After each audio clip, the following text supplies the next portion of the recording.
Agora, esta noite, quero que você abra comigo o 3º capítulo de Daniel. Neste momento, Nabucodonosor era o rei da Babilônia, e ele era o maior de todos os reis, provavelmente que já viveram. E ele conquistou Jerusalém e levou alguns cativos judeus. Entre os jovens, muitos deles na faixa dos 15 a 18 anos, eles eram inclinados cientificamente.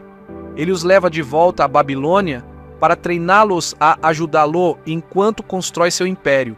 Muito parecido com os soviéticos e os americanos, após a Segunda Guerra Mundial, eles levaram cientistas alemães. Lembro que um deles foi Wernher von Braun, que fez uma grande contribuição para o poder militar americano. E eu me lembro de ter sentado com Wernher von Braun antes de ele morrer. Estávamos em um banquete no Hotel Century Plaza, em Los Angeles. E minha esposa e eu estávamos na mesa com ele, e ele nos contou como intelectualmente chegou a acreditar em Jesus Cristo como seu Senhor e Salvador, não apenas pela fé, mas ele se convenceu de que havia um Deus, e isso o levou a estudar a Bíblia e o Novo Testamento, e ele veio a conhecer Cristo como seu Salvador. Agora, entre os cativos de Nabucodonosor havia um número de jovens judeus de destaque.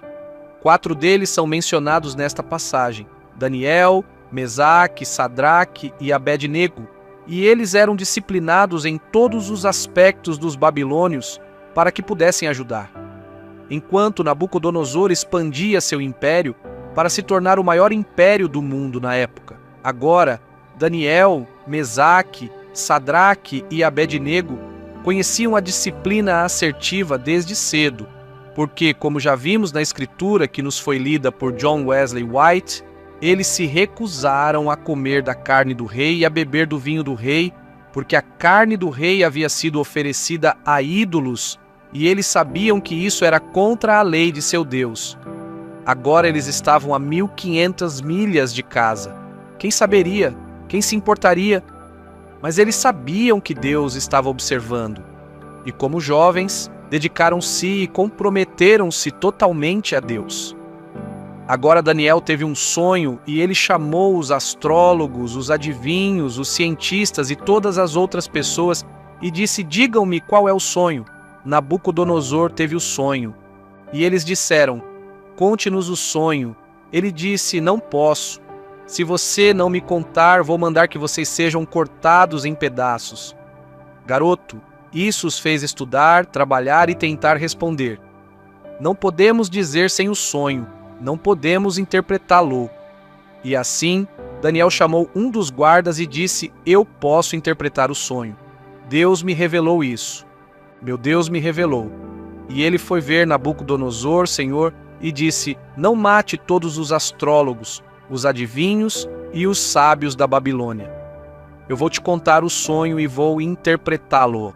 Ele disse: o que você sonhou foi o sonho de uma grande estátua, e tinha uma cabeça de ouro, e seu peito e seus braços eram feitos de prata, e as coxas e o estômago eram feitos de bronze, e tinha pernas de ferro e pés de barro misturado com ferro ou ferro misturado com barro. E Nabucodonosor disse isso mesmo: Deus te revelou. Agora qual é a interpretação? E assim Daniel interpretou e disse: você, Senhor, é a cabeça de ouro. Você é o maior império, o maior rei que já existirá e então diminuirá até o fim da história. E então virá a pedra cortada sem mãos e esmagará a imagem e ela cairá cambaleando. Em outras palavras, Deus estava dizendo a Daniel que todos os impérios do mundo algum dia falharão e apenas o reino de Deus irá sobreviver. E foi isso. Mas esse é o 2º capítulo. Agora chegamos ao 3º capítulo, a outra imagem. Nabucodonosor se tornou muito poderoso, muito egotista, como homens de poder costumam ser, e assim ele decide que vai construir uma estátua para si mesmo. Uma grande imagem com 30 metros de altura feita de ouro. E ele convoca milhares de seus súditos de muitos dos países do Oriente Médio para virem à planície de Dura. E lá ele diz: eu quero que, quando vocês ouvirem o som da trombeta e ouvirem a música tocar e virem as bandeiras entrando, e virem a marcha dos soldados, eu quero que todos vocês se mostrem e adorem a imagem, e se vocês não o fizerem, eu vou jogá-los nas chamas. Veja, a religião falsa não hesita em usar a força. A Bíblia ensina que Satanás é o Deus deste mundo, ele é o príncipe e poder do ar. Ele é o príncipe deste mundo e usa a força para fazer as pessoas acreditarem em coisas estranhas. Estamos vendo a força sendo usada por grupos religiosos hoje em dia em todo o mundo, à medida que as tensões aumentam em uma escala tão rápida que não conseguimos acompanhá-las. E nós vimos, mesmo nos últimos dias, coisas acontecendo que nunca sonhamos que aconteceriam.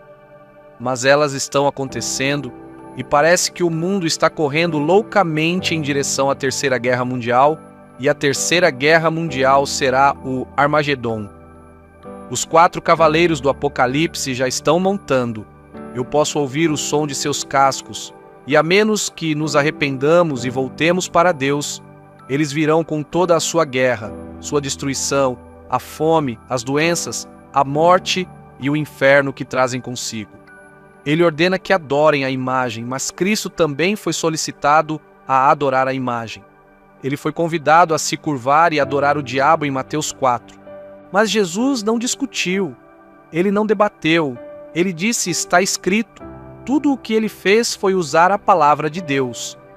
Essa é a razão pela qual é importante memorizar passagens da Bíblia, porque ele apenas a usou como uma arma. E ele disse: adorarás ao Senhor teu Deus, e só a ele servirá. Deus disse no primeiro mandamento dos 10 mandamentos: não terás outros deuses diante de mim. Jesus disse em Mateus 6: ninguém pode servir a 2 senhores, pois ou ele odiará um e amará o outro, ou se apegará a um e desprezará o outro. Você não pode servir a Deus e ao materialismo ao mesmo tempo. Você tem que escolher. Essa é uma escolha que cada pessoa nesta sala terá que fazer. É uma escolha que cada pessoa assistindo pela televisão terá que fazer. É uma escolha que cada um de nós tem que fazer. Entre se curvar às coisas deste mundo que são más e erradas e se curvar diante do verdadeiro e vivo Deus. E as imagens que Satanás chama os jovens a se curvarem hoje, orgulho, luxúria e muitas outras coisas. Daniel, Mesaque, Sadraque e Abed-nego contiveram seus desejos em situações de tentação e disseram: não nos curvar à imagem. Agora Nabucodonosor poderia destruir o corpo, mas não a alma. E Jesus advertiu sobre aqueles que poderiam destruir o corpo e a alma. Em Mateus 10, ele disse: e não temais aqueles que matam o corpo, mas não podem matar a alma. Temais, porém, aquele que pode destruir tanto a alma quanto o corpo no inferno. Você tem um corpo vivendo dentro de você, está sua alma, seu espírito. Essa é a parte de você que viverá para sempre, parte de você que se lembra e sente. Você verdadeiro viverá para sempre. E Jesus disse: tema aquele que pode destruir tanto o corpo quanto a alma. Esse é o diabo, porque o inferno foi criado não para você, mas para o diabo e seus anjos. E se você persistir em se curvar às imagens deste mundo e rejeitar o verdadeiro e vivo Deus em sua vida, então você seguirá o diabo para o inferno. Agora, desobedecer aos comandos de Deus é chamado de morte espiritual e eterna. Agora, esses 3 hebreus não se curvaram, eles se mantiveram em pé. Eles eram os únicos entre os milhares que estavam lá, das diferentes línguas, nações e etnias de todo o mundo daquela época, que vieram se curvar diante da imagem de Nabucodonosor. Eles ficaram rígidos, assim como varas. Eles não se curvariam, é claro, foi imediatamente relatado ao imperador. Agora, as alternativas diante deles poderiam ter tomado um caminho alternativo. Primeiro, eles poderiam ter se curvado e evitado problemas. Isso teria comprometido tudo em que acreditavam. Eles poderiam ter racionalizado e dito que era seu dever seguir o rei. E esse é nosso primeiro dever. Mas eles tinham uma lei superior. Eles tinham os 10 mandamentos. Eles tinham Deus. Em segundo lugar, poderiam ter dito que é apenas uma questão de forma. Afinal, a religião é uma questão do coração. Deus sabe interiormente somos fiéis a Ele, mesmo que exteriormente nos curvamos à imagem. Ou eles poderiam ter ficado dentro de casa. Isso teria sido covarde. Eles tiveram a oportunidade de testemunhar para milhares e aproveitaram a oportunidade para fazê-lo. Jesus disse: "Aquele que ama pai e mãe mais do que a mim, não é digno de mim." A Bíblia diz: "Se os pecadores te atraírem, não consinta. Não sigas a multidão para fazer o mal." Então eles poderiam ter dito: "Estamos longe de casa." Deus não espera que vivamos como vivíamos em Jerusalém. Quem vai saber? Quem vai nos ver? Ou poderiam ter dito que estavam obrigados ao rei, e estavam. Ele tinha sido muito bom com eles. Ou eles poderiam ter se recusado a se curvar. O que fizeram? Eles se recusaram a se curvar. Escolham hoje a quem vocês servirão, diz a Escritura. A quem você vai servir? O verdadeiro é o Deus vivo, ou você vai servir a essas coisas que o diabo traz em seu caminho? As imagens que ele coloca para você se curvar, para você ceder à decisão, não poderia ser adiada. Eles tinham que tomar uma decisão. Então, quando os arautos anunciaram, quando o anúncio foi feito, eles tinham que tomar uma decisão, assim como alguns de vocês terão que tomar uma decisão esta noite. Você não pode adiar aquele que endurece o coração, sendo muitas vezes repreendido, será cortado de repente e isso sem remédio. Deus diz: "Meu espírito não contenderá para sempre com o homem." Chega um ponto além do qual você pode ir, em que é muito difícil voltar. E esta noite, para muitos de vocês, esta é a noite da decisão. É sim ou não? Você diz: "Bem, pode ser." Talvez alguns de vocês tentaram ficar em cima do muro e viver em ambos os mundos, mas Deus não permite isso. Jesus não fará concessões com você. Ele não tornará as coisas mais fáceis para você. Ele não diminuirá seus padrões. Se ele tivesse diminuído os seus padrões, não teria ido para a cruz. Mas ele foi para a cruz, morreu e derramou seu sangue por nossos pecados. Ele ressuscitou dos mortos. Ele voltará para governar este mundo algum dia. O plano do Evangelho está todo preparado e Deus diz que você precisa se arrepender. Você precisa recebê-lo pela fé. Você deve aceitar meu Filho em seu coração como Senhor e Salvador e deixe-o governar sua vida. Se você quer entrar no meu reino, sim. Eles se recusam a se curvar ao diabo e a ceder ao diabo. E se isso custar alguns prazeres para salvar sua alma, não seria melhor ser lançado na fornalha ardente aqui do que ter tanto o corpo quanto a alma lançados no inferno para sempre? E quando a sua provação chegar, e ela vai chegar, se você é um verdadeiro cristão nascido de novo, se você está seguindo a Cristo, você será testado, tentado e abalado como nunca foi antes. Quando chegar o momento, haja a luz da eternidade. Não julgue a situação pela ameaça do rei ou pelo calor da fornalha ardente, mas pelo Deus eterno e pela vida eterna que o aguarda. Não deixe que a música deste mundo o fascine. Não deixe que os tambores façam você marchar ao som dos tambores deste mundo.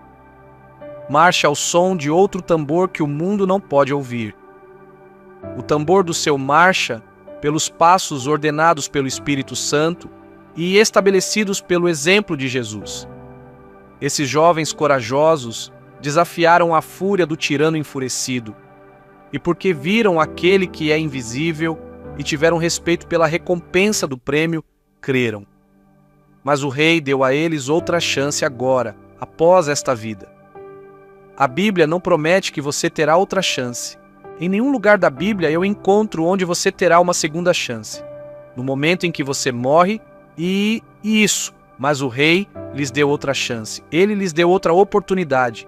E eles responderam uma resposta tremenda. Ó Nabucodonosor, disseram, não temos cuidado em responder-te a esta questão. Se for assim que o nosso Deus, a quem servimos, é capaz de nos livrar da fornalha ardente, então ele nos livrará de tuas mãos. Ó Rei, mas se não, Senão que fique sabendo, ó rei, que não serviremos aos teus deuses, nem adoraremos a imagem de ouro que você levantou. Eles não sabiam que Deus os livraria. Eles não se encolheram e disseram: imploramos, por favor, Nabucodonosor, não nos jogue na fornalha, Sua Majestade. Não pense bem, Senhor. Não podemos desobedecer a Deus, mas também não queremos desobedecer a você. E eles não disseram: vamos ter uma consulta e chegar a um acordo. E eles foram para essa terrível fornalha. E os homens que os jogaram lá foram queimados. Era assim que estava quente. Disseram a Deus: seja feita a tua vontade. E Deus diz: sê fiel até a morte e eu te darei a coroa da vida. Foi somente após a decisão deles. Eles tomaram uma decisão depois que tomaram sua decisão. Foi então que Deus interveio e os libertou. Ele diz: eis que estou convosco todos os dias. E quando você tiver problemas e dificuldades, Ele diz: minha graça é suficiente para você.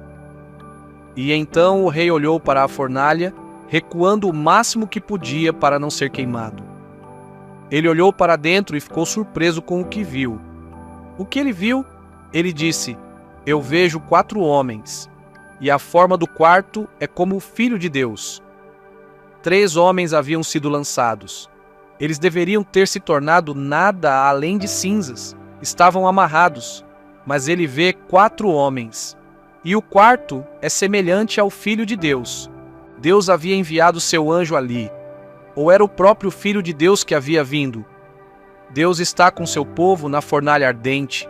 Ele está com seu povo em tempos de tentação, dificuldade e provação.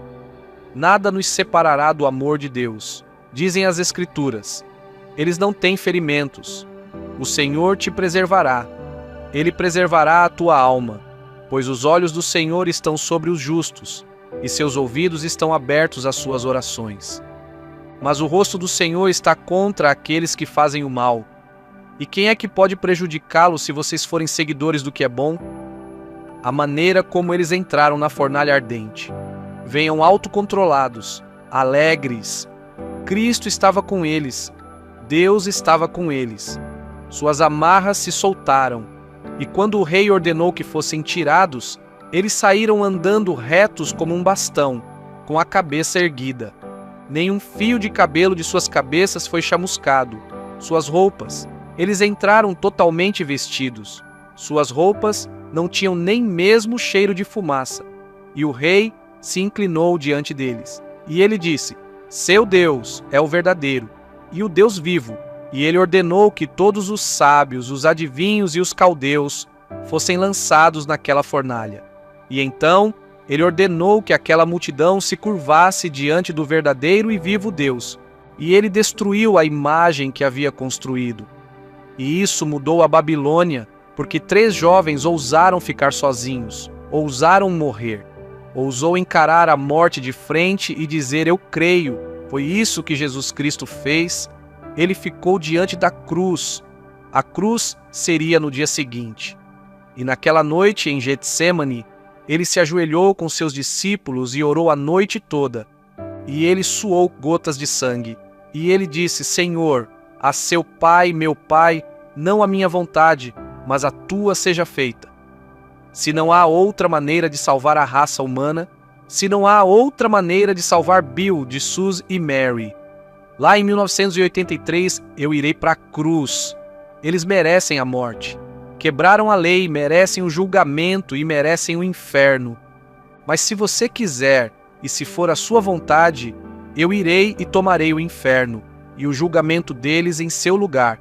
Então ele saiu no dia seguinte. Colocaram uma coroa de espinhos nele. Aqui estava ele, o Filho de Deus, com 72.000 anjos com espadas desembainhadas, prontos para vir e livrá-lo e varrer este planeta inteiro para fora da existência. Ele disse não, eu os amo. E então ele pegou aquela cruz nas costas e cambaleou depois que o espancaram. E suas costas estavam sangrando e puxaram sua barba, e seu rosto estava sangrando. E eles o levaram ao Monte Gólgota e lá colocaram um cravo em cada mão e um cravo em seus pés e uma lança em seu lado. E ele ficou pendurado na cruz, nu, diante de uma multidão de pessoas gritando e berrando para ele. E ele ficou lá por você e por mim. Ele suportou tudo sozinho naquela cruz, por você, para que você pudesse ter a vida eterna.